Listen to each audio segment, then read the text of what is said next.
Greetings one and all, this is Rhythmworks and welcome to my channel with some Battlefield 4 action style. Revisited the Battlefield 4 game because of the spring patch and also the new weapons and also the new game mode. The Gunmaster mod I'm not really too great a fan of, but I really was in search of the perfect gun I needed to use. So I had a long convo with my brethren Hitman69, who I can claim is a Battlefield veteran.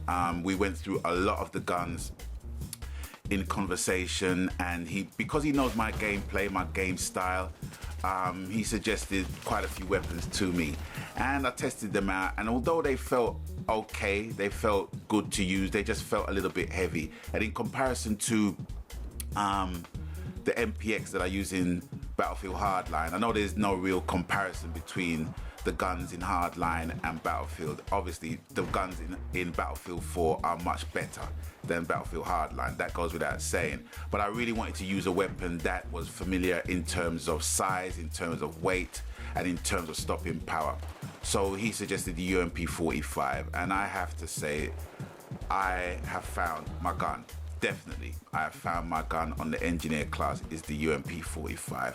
It's a gun that basically makes me run at an efficient speed when I have it on me, as opposed to rolling with a sidearm. But anyway, this video is basically simply the reason why I don't like playing on rented servers, and I'm actually featuring a video of a map which I consider my least favorite map of all in the Battlefield 4, Flood Zone. Can't stand it. But as always, as a true soldier, you have to learn to adapt to your situations and your surroundings. I think my mistake was basically going around the top trying to get verticality, as they would say, on the map, when really the technique that I find most comfortable is actually going underneath and going round, which is kind of weird. But I noticed that I used to get meleeed a whole lot on this map, and I just didn't know why. I didn't know how. I was wondering, well, how come they got to me so quick without me even seeing them? But now I know, because the same technique they use is what I use. Anyway, moving on, moving swiftly. E3 is less than a week away, and I have to say, I'm not feeling too hyped up about it this time around. I think the best E3 that I've been so hyped up about was the actual PS4 reveal and the price reveal on the PS4. That was great, you know, and actually seeing some of the games that was featured for the PS4, some of the launch titles, they were great to see. And I use the word see operatively because they were great games to look at, but they weren't really great games to play, i.e. Killzone Shadowfall. They were great games to look at, but I have to tell you, there's not a lot of people on my PSN list that is playing that game. Not much. Give me those tags, boy. There's not a lot of people I see playing that game. I have to say the game that I know that a lot of people are playing consistently is Destiny. And you know, it's a good game to play, but I can take it or leave it, you know. If I miss 1 week, I'm not gonna have a heart attack, I'm not going to die, you know what I'm saying? You know, but some people will take it that serious. However, it's just not my type of game to be constantly on. I'll take it or I'll leave it, simple as that. But I'm feeling a little bit underwhelmed, to be honest, with this year's E3, simply because of leaks. There are more leaks than a freaking rusty pipe, I've been finding out with this E3. And I think all that's going to basically happen is developers confirming 60% what we already know through what has been leaked.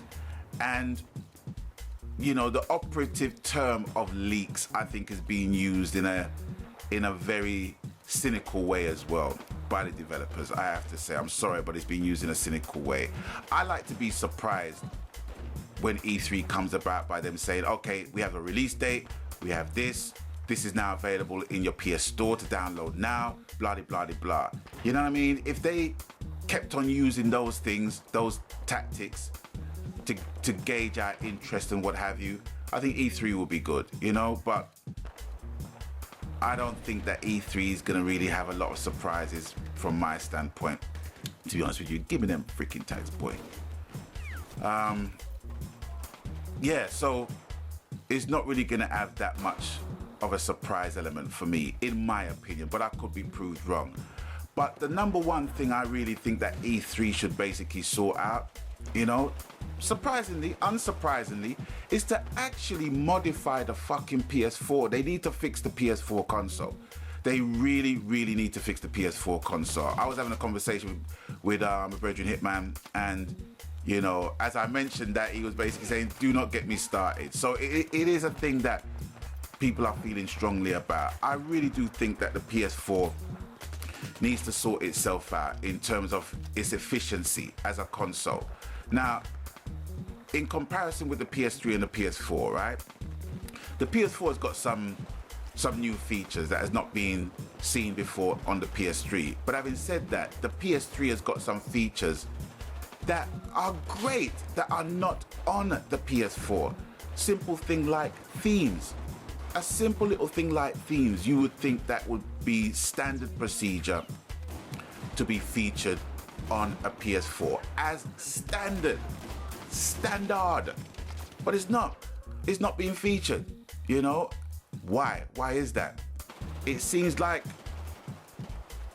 yes, they're modifying the PS4, but they're modifying it in a way where we have to more or less basically pay more money in terms of themes, in terms of whatever, you know what I'm saying? And it just doesn't feel right. It doesn't smell right to me, you know. Simply sending a freaking message, it still takes a little bit of a long time to send, you know. Sharing your stuff through social media on the PS4, I can't even get my stuff featured on my XMB bar to show my brethren them. Some of them can do it and I can see theirs, but they can't see mine, you know. And because I record through Elgato, I have to take the HDCP off, I think.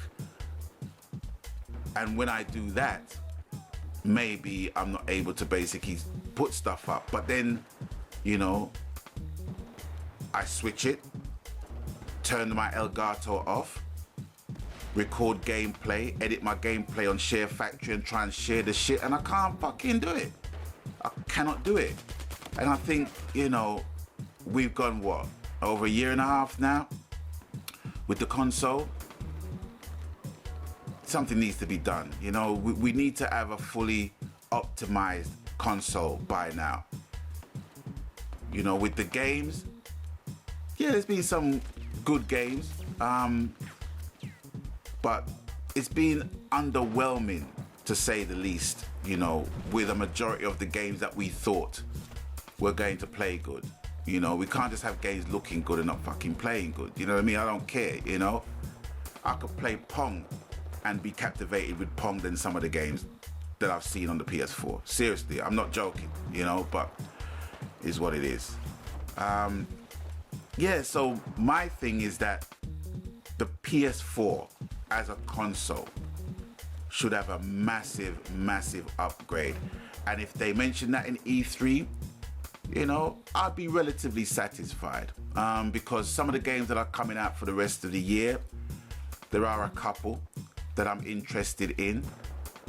But once again, we have to look to the following year. And with that, delays, I don't mind delays. I really don't mind delays. I don't mind delays if the game is going to be top notch and it's going to be played right. It's going to be played right, if that's the word. It's going to be working right, sorry. I mean to say. Grand Theft Auto, a game that a lot of people like, I don't really particularly like for many reasons. And, you know, that game was a classic example of a game that was delayed and still did not work on day one. It didn't work on day one, you know, with the multiplayer. When that came out on day one, there was no multiplayer, I think for 2 weeks. And that was a purposely intended thing, I guess. But it's still, give me them tags, boy. It still didn't work, you know? It still didn't work the way it was supposed to work. And with heists being a major feature that a lot of people wanted quickly, wasn't happening. And when it did arrive, it was it was hell and powder house, in a colloquially Caribbean term. Hell and powder house for it to freaking work properly. It basically means it was a struggle for it to get working. So with that, you know, wasn't really feeling it. But yeah, the PlayStation 4 as a console within its own self, within its own entity, within its own being, that's the most important thing for me right about now, because with that, the games that are going to be released in future, you know, we can utilize those games in such a broader way, in such a broader sense, you know. And I think to have a really perfectly working PS4 will be of some consolation, if you like, for the lackluster amount of games that has been released so far on the system. You know, having a lackluster selection of games is one thing, but having a, you know, a underperforming PlayStation 4 is another thing as well. It's just down to the talent of content creators and things like that that's keeping the whole shit active. Do you know what I mean? But other than that, we should have a good working PS4. So a major upgrade is needed. Maybe that will be mentioned in E3. But yeah, it's less than a week away. Let me know. Tell me what you think of the next E3 that's coming up in the next few days. What are your anticipated outcomes? What are your anticipated highlights? What are you looking forward to most of all on this year's E3? My highlight, as I've said, has been the PS4 reveal and also the price reveal as well. You know, I was thousands and thousands and thousands of miles away from that place, and I felt the excitement in relation to that from my living room in front of that freaking computer screen. I felt that, you know what I mean, as a gamer. But looking back on it now, it just seems like a million freaking years ago since that has happened, since we've had that level of excitement again, you know. And you know, something needs to happen where it's re-energized again. It really does. It needs to happen in a big way. So it's with that, I'm gonna bid you guys adieu for now. And as usual, whatever the console, whatever the media, whatever the format, whatever the game, happy gaming, ladies and gentlemen, boys and girls, brothers and sisters, because that's what it's all about. Happy gaming. If you are happy playing a game, why should I bring hate on that because you are happy playing that game? Because gaming wins. Gaming always wins. Whatever game you play, you know, the whole aspect of hating a console, hating a media, hating a format, it's futile because the game developers win, no matter what media you play it on. Anyway, we're gonna approach the end of this, and as you can see, my screen blacked out. Now, this is the reason why I don't like playing servers, because rented servers, because if you play badly, you know, they'll have you on there for freaking the whole duration. But if you're wrecking shop, they'll kick your ass. And on this server, there was no major rules. It was just like play fair, play the objective, have fun. But we were, you know, and they just didn't want to be embarrassed. The administrator did not want to be embarrassed on his own server. But I can tell you, because I've adjudicated, let me just pause this straight away.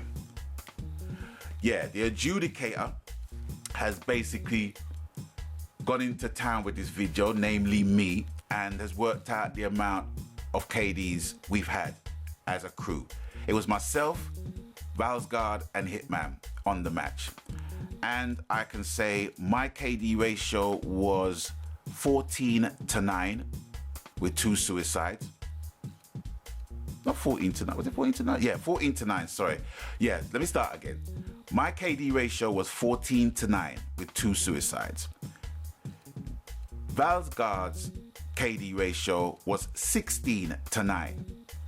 And Hitman's ratio was 14-7. You know what I mean? So it was pretty balanced across the three of us. But we got banned. That's why I can't fucking take playing on rented fucking servers, because I'm not here to be fucking a target practice dummy for you guys. You know what I'm saying? You know, if we're rolling as a squad and we're coming to your freaking server, expect a good, fair fight. And we gave you one. You know what I'm saying? And we won, it looks like. But we've been banned from the server. So that's my thing. Anyway, that's it for me. That's it for now. And as always, whatever you're playing on, happy gaming, because that's what it's all about, ladies and gentlemen, boys and girls, brothers and sisters. And until I catch you on the next one, let's hope we all have a happy E3. No matter where in the world we are, let's have a happy E3. Let's get our PS4s in optimum working order, Sony. Please, come on, man. Come on. Anyway, until I catch you on the next video, I'm gone.